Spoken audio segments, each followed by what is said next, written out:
अष्टवक्र गीता में बोला गया आत्मा साक्षी है, पूर्ण है, एक है। ये फिल्मों वाले पता नहीं कहाँ एक बॉडी से निकाल के दूसरे में से वो चुड़ैलें बाल खिलार के घूम रही हैं, शरीर में से ज्योति निकल रही है, कोई मेडिटेशन में बैठा उसके अंदर घुस रहा है, कोई पता नहीं क्या क्या चल रहा है। ये भी तुम्हारी कंडीशनिंग ही है ना। जन्म अहम वृत्ति का होता है, जन्म मृत्यु, अहम वृत्ति दोबारा जन्म लेती है। अहम वृत्ति माने क्या, तेरे अंदर के दोष, वो हर बंदे के अंदर है। जैसे समुद्र में लहरें उठती हैं ना, ये नहीं कि मनदीप सिंह का दोबारा जन्म होगा, वो कोई और आदमी जन्म लेगा, उसके अंदर भी सेम वृत्तियां होंगी, काम क्रोध लोभ मोह लालच, उसको ही मुक्ति चाहिए होगी इनसे। तो ये प्रोसेस है। वो आत्मा नहीं कोई शरीर में घुस रही है, जा रही है, चुड़ैलें बाल ऐसे मार रही हैं, पता नहीं क्या क्या चल रहा है। ऋषि लोग सब चीज नेति नेति करके गए, मैं क्या नहीं हूं, हटाते गए उसको मिथ्या मिथ्या करके। क्या नहीं हूं मैं, सूचनाएं नहीं हूं मैं, विचार नहीं हूं, जो बदल रहा है वो नहीं हूं मैं। विचार चेंज हो रहा है, शरीर चेंज हो रहा है, पूरा जो जड़ है, जो चेतन है, सब परिवर्तनशील है, सब चेंज हो रहा है। तो फिर ऋषियों ने बोला बोधो अहम शून्यो अहम, मैं मात्र बोध हूं, मैं जो सब कचरा निकालने के बाद बचता है वो हूं मैं। अहम को ही बोला, मैं जिसको बोलता हूं, मैं जो पूरा हटाने के बाद विचार, जो भी तूने धारणाएं बना ली, जो भी तूने ढकोसले बना लिए, वो जो सब चीज एक एक चीज साइड पे करते गए, उसको निकालने के बाद जो बचा, उसके बाद जो ऑब्जर्वर बचता है, जो चीजों को देखता है, वो मैं हूं, वो साक्षी हूं सिर्फ। क्योंकि चीजें परिवर्तनशील है ना पूरी, हर चीज तेरे विचार से लेके वो पेड़ तक, वो दीवार तक, हर चीज में परिवर्तन हो रहा है, छोटे या बड़े लेवल पे। तो ये बोला। और अहम जो अपने आप को छोटा समझ रहा है, जो अपने आप को टुच्चू समझ रहा है, वही उसका शुद्ध होने के बाद वही असल चीज है। जो अहम है, जो मैं हूं, वो जब पूरा अपनी धारणाओं से, अपने विचारों से, जो सेंसेस से जो तेरे को फालतू में चीजें सुनाई देती हैं, इन चीजों को बोला गया है।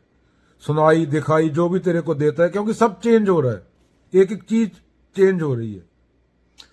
तो ऋषि थे जो उपनिषदों में, वो इस यहां तक पहुंचे कि सब कुछ जो चेंज हो रहा है उसको हटाने के बाद जो बचता है, उसके बाद जब उसके बीच ऑब्जर्व करने के लिए कोई बचता नहीं, मतलब देखने वाला और जिसको देख रहा है, वो एक हो जाते हैं दोनों चीजें। जब ये पूरा निकाल देता है तो उनमें कोई फर्क नहीं बचता।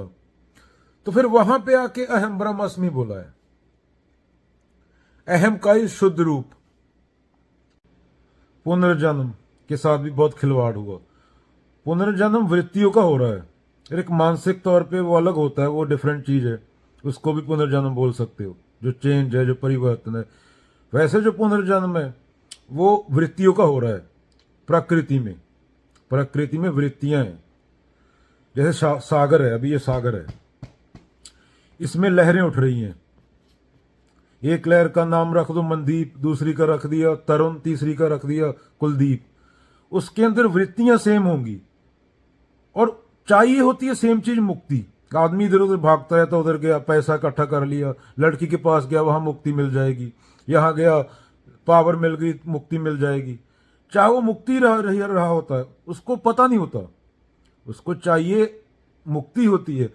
ये लहरों का डिफरेंट नाम रख देने से वो ये नहीं होगा कि दोबारा जन्म हो गया, पुनर्जन्म हो गया। वरना संत क्यों समझाते, आया था किस काम को, सोया चादर तान, सुरत संभाल है गाफिला, ये क्यों बोलते लोग। मानस जन्म दुलंभ है, कौड़ी बदले जाए, अव्वल आखिर आप नू जाना, दूजा ना कोई होर पछाणा, बुल्ला की जाना मैं कौन। ये बातें संत क्यों बोलते। तो वृत्तियां जन्म ले रही हैं और अंतिम लक्ष्य मुक्ति है।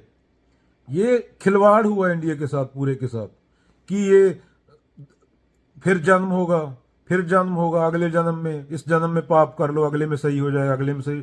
कोई पुनर्जन्म नहीं हो रहा। मनदीप दोबारा जन्म नहीं लेगा, वरना कबीर जी ये नहीं बोलते मानस जन्म दुलंभ है, कौड़ी बदले जाए। एक ही है, उसी में मुक्ति चाहिए होता है। तुम पता नहीं मुक्ति धाम क्या क्या खोल के बैठे हो, संतों का नाम खराब कर रहे हो तुम लोग। बोल रहे हैं आत्मा का पुनर्जन्म होता है, आत्मा तो अनंत है, आत्मा को अनंत बोला गया है, अनंत का पुनर्जन्म कैसे होगा? कोई बॉडी में से निकल रहा है, कोई कुछ कर रहा है, पता नहीं क्या क्या चल रहा है। जो अनंत है उसको कहीं पे जाने के लिए भी अपने छोटी जगह चाहिए होगी ना, इसलिए तो अनंत बोला गया है। अभी मैं हूं इतनी सी जगह, उसमें कैसे घुस जाऊंगा मैं? उसको किसी से बात करने के लिए भी दूसरा चाहिए होगा ना, इसलिए ऋषि ने बोला है बात करने के लिए दूसरा चाहिएगा। जो अनंत है वो बात कैसे कर सकता है? वो तो हर जगह पे है ना।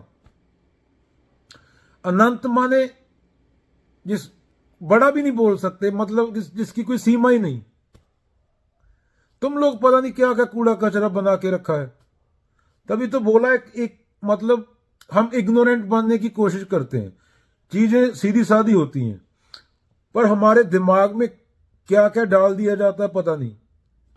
हम पढ़े लिखे होके भी अनपढ़ हैं। सिंपल सी चार चीजें समझ ले बंदा तो दुनिया की पूरी प्रॉब्लम ही खत्म हो जाए।